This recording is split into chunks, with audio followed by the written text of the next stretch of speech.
Like what are LPs looking for now? I think I know what I'm looking for as an LP. What do you? Cash flow, right? Yeah, I mean, yeah, that's why I started out the show talking about a deal that fell on our plate. Like, 5 years ago, it would have met our investor expectations of doubling your money in 5 years. yeah, It would have been great, but there's no cash. I mean, the cash flow was like 4 or 5%, and yeah. that's if everything went perfectly.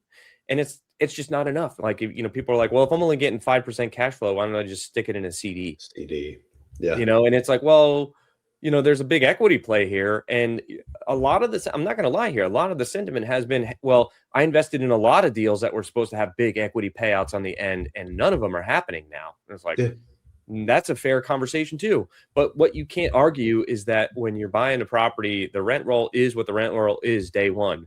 And yeah, if you model your debt off of your in-place rent roll and your cash flow that follows, there's really no argument there for why it should change substantially, because as an operator you'd still want there to be some level of a value add where you can continue to increase that yeah, cash flow, and as you increase that cash flow, that offsets any changes in the unforeseen expenses that come up, right? yeah. I mean, there has to be substantial cash flow. And I think we haven't raised money in 2 years. September will be 2 years since we bought a deal.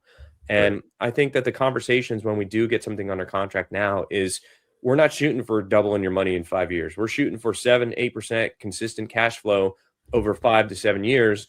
And on the backside, there may or may not be some additional equity, but we're investing for the cash flow now and the depreciation now.